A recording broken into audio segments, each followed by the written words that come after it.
அன்பின் ஆண்டவரே, இந்த நல்ல வேளையிலும் ஆண்டவரே நோக்கி பார்க்க தேவரீ தந்த நல்ல கிருபைக்காய் நன்றி. உம்முடைய வார்த்தைகள் அநேகருக்கு பிரயோஜனமாக இருக்கட்டும். மக்கள் உண்மையிலே நம்பிக்கை வைக்க கிருபை தாரும். மாம்சமானதை புயபலம் ஆக்காதபடி கர்த்தரை நம்பிக்கையாய் கொண்டிருக்க எங்களுக்கு பலன் தாரும். பலப்படுத்தும், காத்துக்கொள்ளும். இயேசுவின் நாமத்தில் பிதாவே, ஆமென்.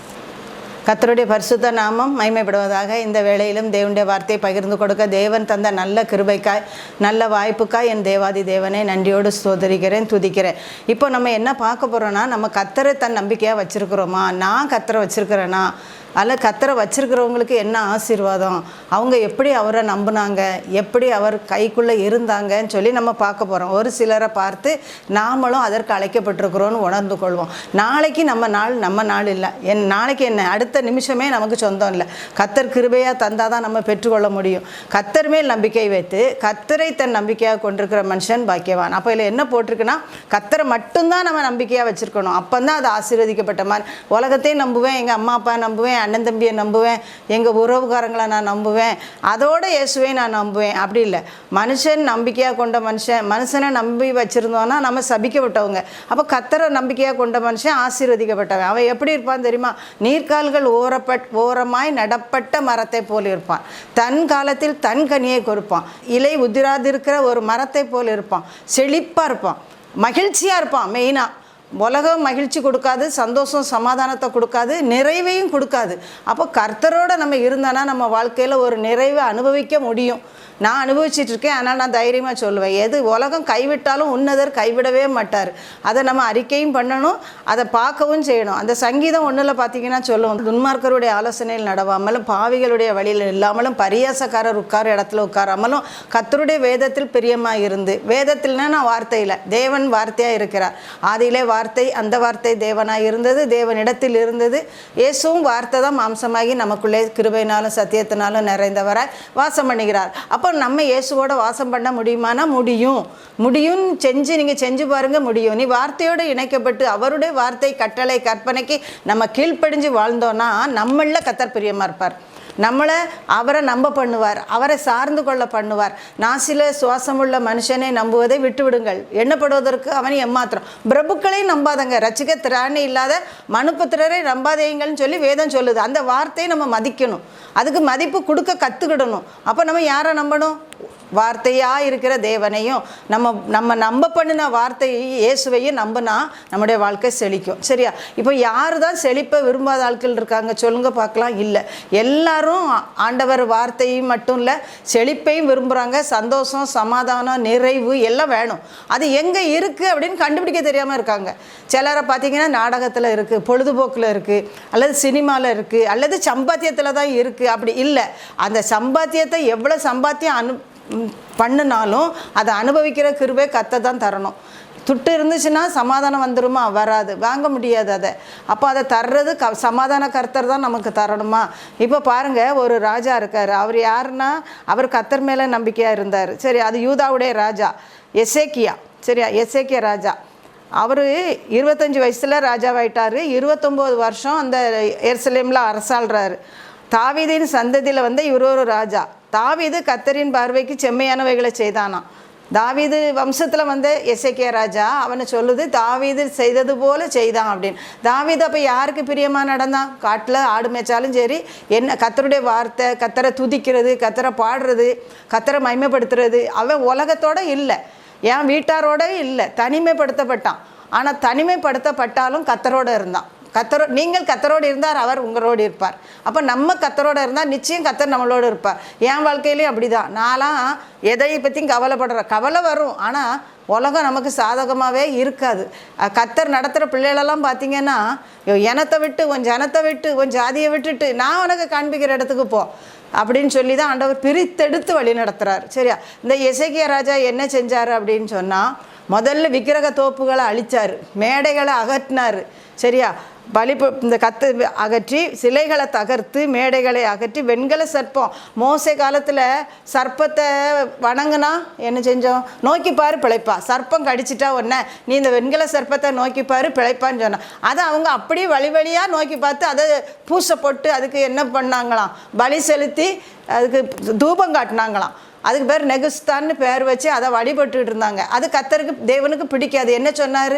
என்னை என்று யாதொரு உருவத்தையும் உண்டாக்கக்கூடாது. பாம்பு உருவமாக இருக்கட்டும், பல்லி உருவமாக இருக்கட்டும், யானை உருவமாக இருக்கட்டும், அது கர்த்தர் வெறுக்கிறார். வெண்கல சர்ப்பத்தை அவங்க வழிபட ஆரம்பிச்சிட்டாங்க. அப்போ வழிபட ஆரம்பித்தா கர்த்தருக்கு அது பிடிக்குமா? பிடிக்காது.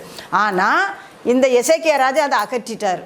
இதை வைக்கக்கூடாது, அதுக்கு பலி எடுத்த தூபம் காட்டக்கூடாது. அப்போது மேடைகளை அகற்றி விக்கிரக சிலைகளை தகர்த்து போட்டு கர்த்தருக்கு பிரியமாக எப்படி வாழணும்னு சொல்லிட்டு ஆரம்பிச்சிட்டாரு. அப்படி இருக்கிறதுனால அந்த வேதத்தில் ஒரு வார்த்தை போட்டிருக்கு, அவனுக்கு முன்னாலேயும் கர்த்தர் மேலே நம்பிக்கையில் வச்சதில் ஒரு நல்ல ராஜா இல்லையா, இவனுக்கு பின்னாலேயும் இல்லையா. பாருங்கள், அப்படி ஒரு பேர் எடுத்த ஒரு ராஜா. இவனுக்கு முன்னாலேயும் இல்லை, இவனுக்கு பின்னாலேயும் இல்லைன்னு வேதத்தில் எழுதப்பட்டிருக்கிறது. அவ்வளவு ஒரு நல்ல ராஜா. கர்த்தரை விட்டு பின்வாங்காமல் கர்த்தரை சார்ந்து கர்த்தர் மோசேக்கு கட்டளையிட்ட எத்தனை கட்டளைகளையும் கற்பனைகளின் படி செய்தான். அதனால் கர்த்தர் எசேக்கியாவோடு இருந்தார். அவனோடு இருந்து அவன் போகிற இடம் எல்லாம் அவனுக்கு அனுகூலமாக இருந்துச்சான். அப்போ ஆசீர்வாதமாக இருந்துச்சு, அப்போ சமாதானமாக இருந்துச்சு. அப்போ யுத்தம் நடக்கும், யுத்தம் நடந்தாலும் இவனுக்கு ஜெயம் கிடைக்கி. அப்படி கர்த்தரோடு நம்ம இருந்தோம்னா நம்முடைய வாழ்க்கையில் பிரச்சனையே வராதுன்னு கிடையாது, வரும். ஆனால் அதில் நமக்கு ஒரு சுமூகமான ஒரு தெளிவான முடிவை கர்த்தர் எடுத்து தருவார். சமாதானமான ஒரு வாழ்க்கை, சந்தோஷமான ஒரு வாழ்க்கை தர கர்த்தரால தான் முடியும். அதை நம்ம முதல்ல நம்பணும். சரியா? அப்போ வறட்சி வருகிறதை காணாமல் தப்பாமல் கனி கொடுக்குற ஒரு நல்ல மரமாக இருப்பான்னு போட்டிருக்கு. ஆமாம், மரத்தினுடைய வேர்கள் நீர்க்கால்கள் ஓரமாக படருமா. அப்போ நம்முடைய வாழ்க்கையும் நீர்க்கால்கள் ஓரமாக படருகிற ஒரு நல்ல வாழ்க்கையாக நம்முடைய வாழ்க்கை அமையணும்னு சொன்னால் நம்ம தேவனோடும் அவர் வார்த்தைகளோடும் அவர் கட்டளை கற்பனை கை கொண்டு வேதத்தை சொன்னால் அதுபடி யார் நடக்க முடியும்னு சொல்கிறவங்க இருக்காங்க. நடக்க முடியும்னு சொல்லி நீ முயற்சி பண்ணுங்க, முடியும். முடியாதுன்னா முடியாது, முடியும்னா முடியும். அப்படி தான் சொல்லியிருக்கு. அதை என்னால் செய்ய முடியும். யாரை வச்சு? கர்த்தரை கொண்டு நான் செய்வேன், கர்த்தருடைய பலத்தில் நான் செய்வேன். அப்போது நம்ம என்ன செய்ய முடியும்னா நம்ம செய்ய முடியும். எசேக்கியா கர்த்தரை உண்மையும் உத்தமமாய் பின்பற்றினான்னு போட்டிருக்கு. 2 ராஜாக்கள் 20ஆம் அதிகாரத்தில் இந்த எசேக்கியாவுக்கு மரணத்துக்கு ஏதுவான ஒரு வியாதி வந்துட்டு. இவன் கர்த்தரோட தானே இருந்தான், இவனுக்கு ஏன் மரணத்துக்கு ஏதுவான வியாதி வந்துச்சு? அதுலேயும் கர்த்தர் பெரியவர்னு காட்டுறதுக்கு. அவனுக்கு இப்போ பெரிய வியாதி வந்த உடனே இவன் என்ன செய்கிறான் தெரியுமா? ஆண்டவர்கிட்ட போய் சொல்கிறான், ஆண்டவரே ஜெபம் பண்ணுறான், செவரை பார்த்து அழுகுறான், ஆண்டவரே நான் உமக்கு முன்பாக உண்மையும் உத்தமமாக நடந்தேன்னு என்ன நினச்சிக்கிடும், என்ன நினைத்தருளும் சொல்கிறான். அவன் செய்யாமல் அப்படி சொல்ல முடியுமா? உண்மையும் உத்தமமாக நான் இருந்தேனே, ஆண்டவரே நம்ம நேசிச்சே, நான் உன் நம்பினேன், நான் நம்ப பண்ணின வார்த்தையை எனக்கு உறுதிப்படுத்துன்னு கேட்குறான். அப்போ கேட்கும்போது கர்த்தர் என்ன செஞ்சாராம்? அவன் கண்ணீருக்கு இறங்கி அவனுக்கு சுகத்தை கொடுத்தாராம். ஏசாயா தீர்க்கதரிசி போகும்போது சொல்கிறாரு, நீ 3 நாளைக்குள்ளே என்ன செய்வா? ஆலயத்துக்கு போவா. இதுக்கு எனக்கு என்ன அடையாளம் இருக்குது, நான் எப்படி நம்ப அப்படின்னு கேட்கான். இல்லை, நீ 3 நாளைக்குள்ளே ஆலயத்துக்கு போவா, உனக்கு சூரிய பாகை முன்னுக்கு போகணுமா 10 பாகை பின்னுக்கு போகணுமா? அவன் சொல்கிறான், அந்த எசேக்கியா ராஜா, முன்னுக்கு போகிறது அது இயல்பு, எனக்கு முன்னுக்கு போகக்கூடாது, அப்படி பின்னால் அடித்து வரணும் அப்படின்னு. அதே மாதிரி கர்த்தர் செய்கிறாரு பாருங்கள். தம்முடைய பிள்ளைகளுக்கு கர்த்தர் கனம் பண்ணுகிற ஒரு தேவன் பாருங்க. நாம் அவரை கனம் பண்ணணும் உண்மை. ஆனால் கர்த்தரும் நம்ம சொல்லுக்கு கனம் பண்ணுறாரு, கீழ்ப்படுகிறாரு. அவர் சொல்லுக்கு அப்படியே செய்கிறான். உடனே பாகைக்கு 10 பாகை பின்னிட்டு திரும்பிட்டு இவன் சுகமாயிட்டான். ஆனால் அதுக்கு முந்தைய ஏசையா சொல்கிறான், நீர் வீட்டு காரியத்தை ஒழுங்குபடுத்தவும் பிழைக்க மாட்டீரு, செத்து போயிருவீர். கர்த்தர் தான் சொல்லிவிட்டார். அவன் பிழைக்க மாட்டான், வீட்டு காரியத்தில் ஒடுங்குபடுத்திடு, சீக்கிரம் செத்து போயிடுவான்னு சொல்லுன்னு. ஆனால் பாருங்கள், கர்த்தர் நம்ம கொல்ற தேவன் இல்லை, உயிர்ப்பிக்கிற தேவன். நமக்கு என்ன செய்கிறாரு? உடனே மனம் இறங்கிடுறாரு. தாழ்த்தினோன்னே மனம் இறங்கி சுகத்தை கொடுத்து அவனை ஆலயத்துக்கு போக பண்ணுறாரு பாருங்கள். இன்றைக்கும் நீங்கள் உங்கள் வாழ்க்கையில், நான் கைவிடப்பட்ட நிலையில் இருக்கேன், என் வாழ்க்கை முடிய போகுது, முடிஞ்சிட்டு ஓரத்தில் தான் நிற்க அப்படிங்கிறது கவலைப்படாதீங்க. வாழ்க்கையை உயிர்ப்பிப்பார், புதுப்பிப்பார், சரியா? மைமைப்படுத்துவார், என்ன மேன்மைப்படுத்துவார். அவர் எத்தனை பேருக்கோ வாழ்க்கையில் மரித்தவங்களை உயிரோடு எழுப்பியிருக்காரு, வியாதிக்காரங்களை சுகமத்தோடு வச்சிருக்கிறாரு. ஏன்? அவரை மைமைப்படுத்த, உங்களை கொண்டு அவர் செய்ய வேண்டிய காரியத்தை செய்கிறதுக்கு தான். அதனால் தயவு செய்து நீங்கள் சோர்ந்து போகாதீங்க. சோர்ந்து போகிறவனுக்கு பலன் கொடுக்கிறவர் நம்ம அப்பா. சத்துவம் இல்லாதவங்களுக்கு சத்துவத்தை பெருக பண்ணுகிற தேவன் நம்ம அப்பா. அதனால் நம்ம தைரியம் கொண்டு ஆண்டவருடைய கிருபாசன தண்டையில் போகலாம். ஒவ்வொரு காலையிலையும், ஆண்டவரே நான் அந்த நாளை காண பண்ணினதுக்காக உமக்கு நன்றியப்பா, இந்த நாளில் நான் நிற்க எனக்கு பலன் தந்திருக்கீங்க, நன்றி. உண்மை துதிக்க பலன் தந்திருக்கீங்க, உமக்கு நன்றி ஆண்டவரேன்னு சொல்லி நீங்கள் எப்படி நிலையில் இருந்தாலும் அந்த நிலையில் கர்த்தருக்கு நன்றி செலுத்த பழகுங்க. உங்கள் வாழ்க்கை ஒரு ஒளியாக இருக்கும். ஆண்டவர், நீங்கள் உலகத்துக்கு வெளிச்சமாக இருக்கீங்க, ஒளியாக இருக்கீங்க. நான் ஒளி, அவர் கூட இருக்கிற நம்மளுக்கும் வெளிச்சம் தான். அப்போ உலகத்துக்கு எந்த மனுஷனையும் பிரகாசிப்பிக்கிற மெய்யான ஒளி இயேசு தான். அதனால் உங்கள் வாழ்க்கையில் எந்த பகுதியில் இருள் இருந்தாலும் என்னை பிரகாசிப்பிக்கிற தேவன் இருக்கிறாரு, என்னை ஒளியாக மாற்றுகிற தேவன் இருக்காரு அப்படின்னு சொல்லிட்டு நீங்கள் உங்கள் வாழ்க்கையை நீங்கள் அறிக்கை பண்ணுங்க. நல்ல அறிக்கை பண்ணுறவங்களா இருங்க. மரணமும் ஜீவனும் நம்ம நாவின் அதிகாரத்தில் தான் கொடுத்துருக்காரு. அதனால் கர்த்தர் எனக்கு உதவி செய்கிறார், எபனேசராக இருக்கிறார், என் கூட இருக்கிறார், இம்மானுவேலராக இருக்கிறார், என்ன நடத்த, என்னை காக்க, என்னை ஆசீர்வதிக்க. இப்போ பாருங்கள், எசேக்கியா செய்தது எல்லாம் வாய்த்ததுன்னு இருக்குது. சரியா? 3ஆம் நாள் ஆலயத்துக்கு போனானா, அப்புறம் அதில் என்ன செஞ்சார்? 15 வருடத்தை கூட்டி கொடுத்தாரு. அவனுக்கு இன்னைக்கு செத்து போயிடுவான்னு சொல்கிறவனுக்கு அதுக்கு 15 ஆண்டுகளை கூட்டி கொடுக்குற தேவன். அப்போ இன்றைக்கும் உங்கள் வாழ்க்கையிலையும் 15 ஆண்டுகள் என்ன, 20 ஆண்டுகள் என்ன, 30 ஆண்டுகளை கூட அவரை கூட்டி வைக்க முடியும். இப்போ நான் என்ன கேட்டாங்கன்னா, நான் இப்போ 3 மாதத்துக்கு முந்தி 4வது ஹார்ட் ஆப்ரேஷன் பண்ணியாச்சு. அங்கே போய் 2 ஸ்டெண்டு என்கிட்ட ஸ்டெண்டு வச்சு அட்டை பெட்டி தந்திருக்காங்க, இவ்வளோ தந்திருக்காங்க. நான் கேட்டேன், எனக்கு மட்டும் வச்ச ஸ்டெண்டு பெட்டியா இல்லை ஊருக்கும் அந்த ஆஸ்பத்திரியில் அன்னைக்கு வச்ச அவ்வளோ அட்டை பெட்டியுமா? இவ்வளோ ஸ்டெண்டு டப்பா கையில் தந்திருக்கான். என்னென்னா அந்த ஹார்ட்டுக்குள்ளே வச்சுருக்கிற ஸ்டெண்டான். எனக்கு தெரிய ஒரு ஓப்பன் பைபாஸ் பண்ணி 4 நேரம் ஸ்டெண்டு வச்சுருக்கு. ஒவ்வொரு நேரமும் 2 ஸ்டெண்டு. அப்போ ஹார்ட்டுக்குள்ளே பூரா என்ன தான் இருக்குது? 8 ஸ்டெண்டு இருக்குது. அப்போ ஸ்டெண்டு வச்சு அந்த ஸ்டெண்டு பாக்ஸு, அதில் நம்பரு, அந்த ஃபைலு, அந்த சிடி எல்லாம் போட்டு ஒரு பிக் ஷாப்பர் நிறைய தந்துடும். என்கிட்ட பிக் ஷாப்பர் இப்போ கொண்டு வந்தது அக்டோபர் 30ஆம் தேதி, கடந்த அக்டோபர் 30. அதனால என்ன 8 ஸ்டெண்டுக்கு உள்ள அட்டை பெட்டி, 10 அட்டை பெட்டி எனக்கு மட்டும் வச்சுருக்கா, ஆஸ்பத்திரியில் இருக்க அவ்வளோ பேருக்கும் வச்சதை என் கையில் தந்து விட்ருக்காங்களான்னு. ஆனால் பாருங்கள், அவங்க சொல்லுவாங்க ஒன்றும் செய்யக்கூடாதுன்னு. ஆனால் நான் ஆண்டவருடைய பலத்தினால உம்மாலே ஒரு சேனைக்குள் பாய்ந்து உம்மாலே ஒரு மதிலை தாண்டுவேன்னு சொல்லிட்டு ஆண்டவருடைய வார்த்தையை நான் சந்தோஷமாக பலத்தோடு போடுறதுக்கு எனக்கு கர்த்தர் கிருபை தந்திருக்கிறார். ஏன் சொல்ல வரேன் அப்படின்னா, நம்ம உற்சாகம், நம்ம வாயின் வார்த்தை நமக்கு ஜீவனை கூட்டி தரும், அவ்வளோதான். நான் செத்தேன்னு உழக்கூடாது. ஆண்டவர் எனக்கு ஜீவனை தந்தார்னு வாங்கிட்டு உழணுமே தவிர நான் மடிந்து போகிறேனேன்னு சொல்லவே கூடாது. நான் ஜீவனோடு இருக்க பிறந்தவா, நான் துதிக்க பிறந்தவா. நான் ஆண்டவருடைய வார்த்தையை எனக்கு செஞ்சார், உனக்கும் செய்வார். அந்த டாக்டர் எனக்கு ஆப்ரேஷன் பண்ண டாக்டர் எப்படிமா நீங்கள் உயிரோடு இருக்கீங்கன்னு கேட்குற அளவுக்கு கர்த்தர் நம்மளை வச்சுருக்காருன்னா அது பெரிய பாக்கியம் தானே. அதை விட வேறு பாக்கியம் எனக்கு பெருசாக தெரியலை. அப்போ கர்த்தருக்கு நமக்கு சாட்சிகளாக யார் யாரையோ வச்சுருக்காரு, புற மதஸ்தரை வச்சுருக்காரு. அவங்க இந்த அம்மா எப்படி உயிரோடு இருக்குது அப்படின்னு அந்த அளவுக்கு கர்த்தருக்குடைய கிரியை நம்ம இடத்துல வெளிப்படுது. சரியா? அதனால் நீங்களும் கவலையே படாதங்க, சோர்ந்தே போகாதீங்க.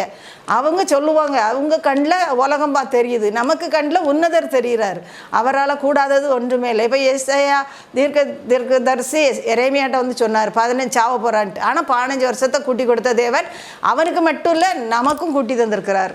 நமக்கும் வாழ்க்கையில் அற்புதங்களை செய்கிட்டு இருக்கார். சரியா? அப்போ 3ஆம் நாள் அவன் ஆலயத்துக்கு போனான். சோமாயிற்று. தாவீதுக்கு நான் ஆதரவாக இருப்பேன்னு கர்த்தர் சொன்னாரா? அவன் முழு மனதோடும் கற்பனைக்கும் கட்டளைக்கும் கீழ்ப்படிஞ்சதுனால ஒரு நன்மையும் குறைவின்றி நடத்துகிற தேவன். கர்த்தரை தேடுகிறவர்களுக்கோ ஒரு நன்மையும் குறைவுபடாதுன்னு போட்டிருக்கு. ஆனால் நான் என்ன சொல்வேன்னா, கர்த்தரை தேடுறவங்களுக்கே ஒரு நன்மையும் குறைவுபடாது தான், உண்மை தான். ஆனால் நம்ம கர்த்தருடைய பிள்ளைகளாக இருந்தால் நம்முடைய வாழ்க்கையில் எப்படி குறைவுபடும்? அவர் பிள்ளைகளுக்கு கொடுக்காம யாருக்கு கொடுப்பாரு? நான் ஒரு படி கூட போயிடுவேன். நான் அவருடைய பிள்ளை, எனக்கு தருவார். அவருடைய சொத்துல பங்கு நமக்கு.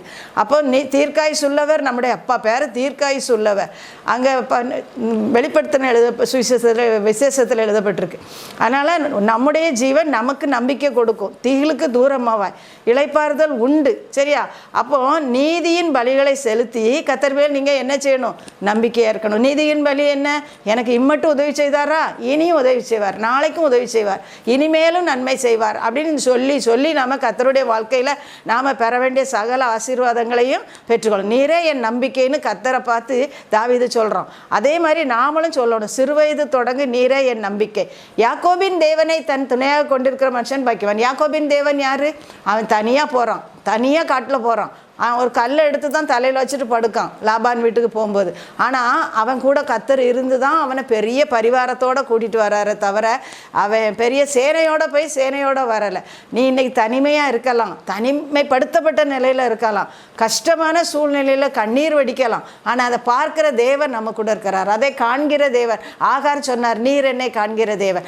ஆகாரம் மாத்திரம் இல்லை, யாக்கோபை மாத்திரம் இல்லை, நம்ம ஒவ்வொருவரையும் அவர் காண்கிறார். நீ என்னை பார்க்க யாரும் இல்லை, எனக்கு உதவி செய்ய யாரும் இல்லை, எனக்கு தர்றதுக்கு யாரும் இல்லை. அப்படி இல்லை, நமக்கு தர்ற தயாள பிரபு இயேசு இருக்கார். அதனால் தயவு செய்து மனுஷன் கையை பார்க்காதீங்க.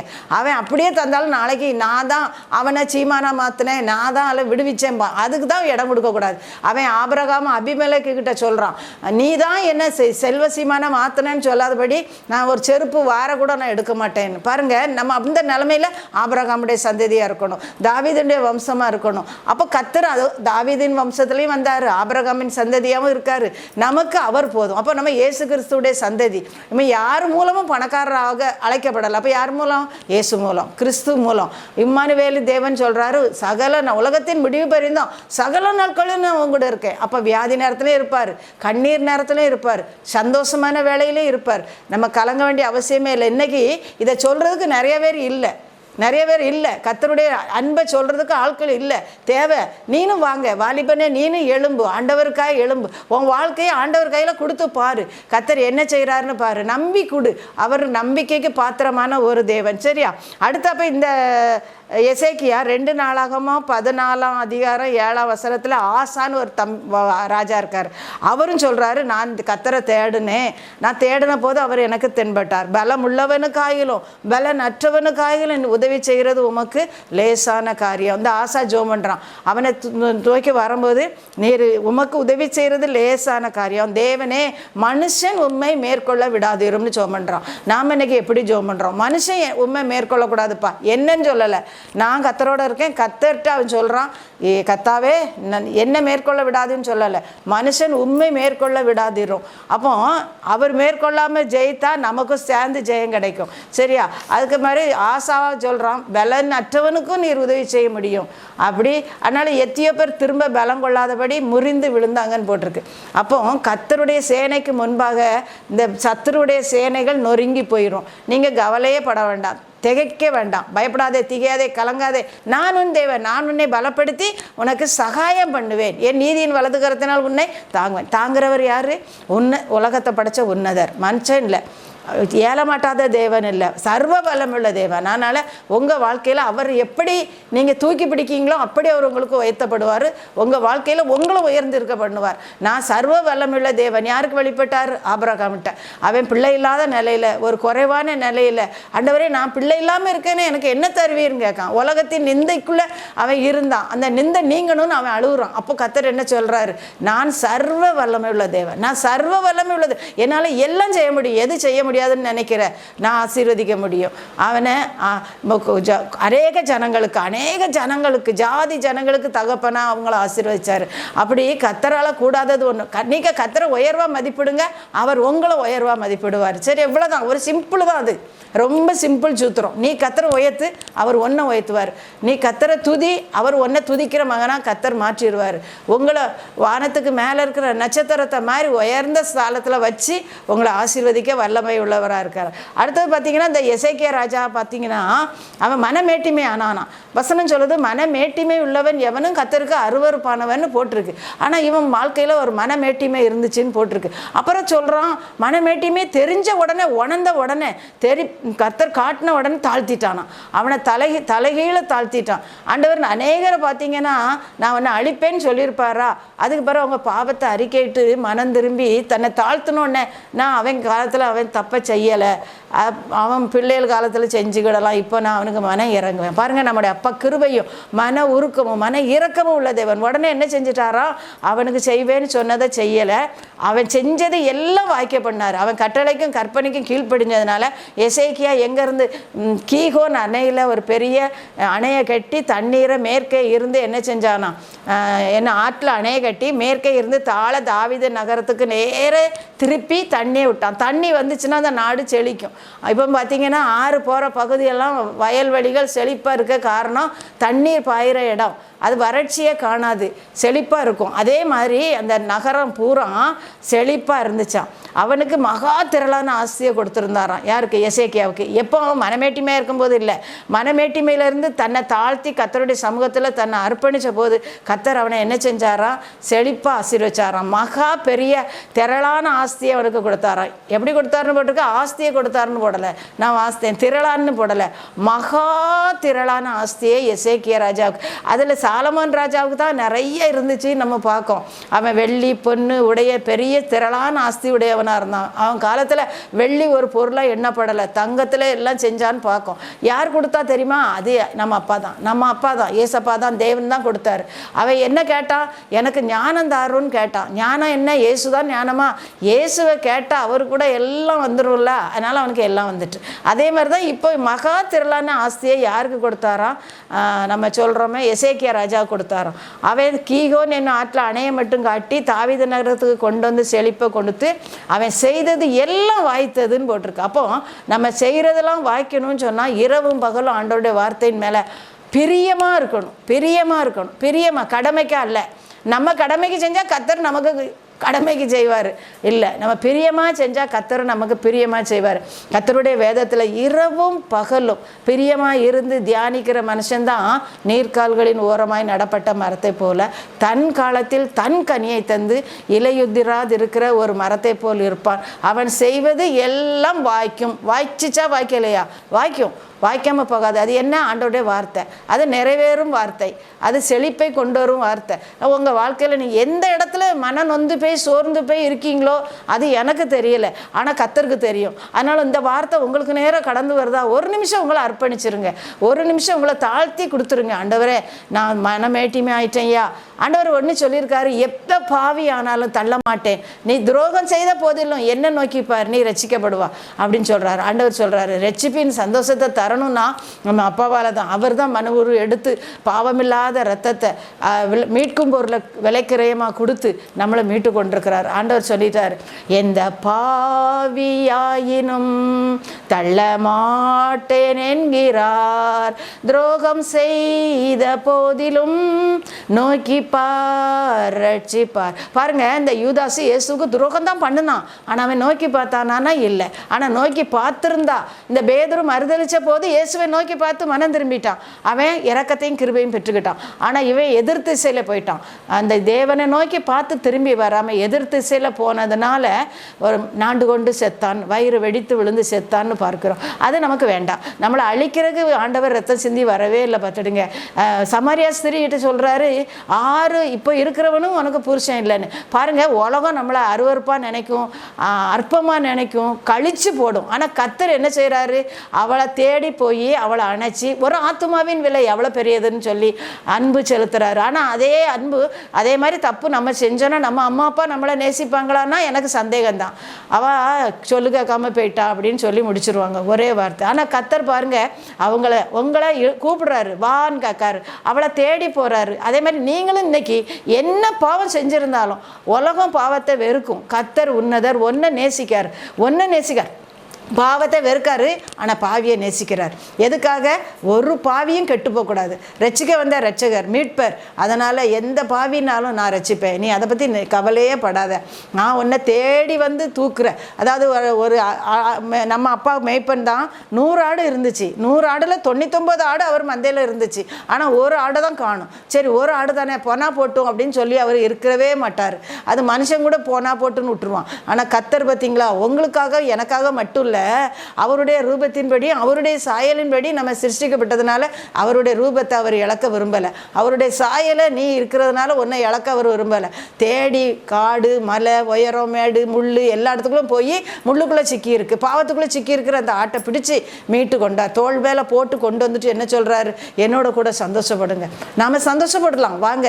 அதே மாதிரி தான் 2 குமாரனில் ஒருத்தன் பாவத்துக்குள்ளே போயிட்டான், வேசிகள் இடத்துல ஆஸ்தியை அழித்து போட்டுட்டான். ஆனால் அந்த தகப்பனும் ஓடி போய் கெட்டி பிடிச்சி அவனை கழுவி வஸ்திரத்தை கொடுத்து மோதிரத்தை கொடுத்து விருந்து வச்சு தான் ஏற்றுக்கிட்டார். நம்ம அப்பா அதை விட சிறந்த தகப்பன், அதை விட நல்ல தகப்பன். அதனால் நீ எந்த நிலையில் இருந்தாலும், நீ பண்ணி வச்சுக்கிட்டு இருந்தாலும் சரி தான், உன் வஸ்திரம் அழுக்காக இருந்தாலும் சரி தான், நீ பாவத்துக்குள்ளே ஊறி கிடந்தாலும் சரி தான், யாருக்கு துரோகம் பண்ணியிருந்தாலும் சரிதான். அது பழைய ஏற்பாட்டு காலத்தில் பார்த்தீங்கன்னா அது பாவம், பலி செலுத்தப்படணும், ஆசாரியன்ட்ட போகணும். இப்போ நம்ம பிரதான ஆசாரியன் இயேசுவே நமக்காக வந்து ரத்தம் சிந்தி அவருடைய ரத்தத்தினால நம்மளை கழுவி அவளை அங்கீகரிக்கிறார், நம்மளை ஏற்றுக்கொள்ளுகிறார். அதனால் நம்ம தைரியம் கொண்டு, ஆண்டவரே நீர் என்னை கழுவும், என்னை ரட்சியும், நான் தப்பு பண்ணிட்டேன்ப்பா, அதை உணரணும். ஆண்டவர் சொல்கிறார், மனஸ்தாபப்பட்டா ஒரு நாளைக்கு 77 தடவையும் மனஸ்தாபப்படுறேன்னு வந்து சொன்னால் நீ மன்னின்னு சொன்னவர் மன்னியாமல் இருப்பாரா?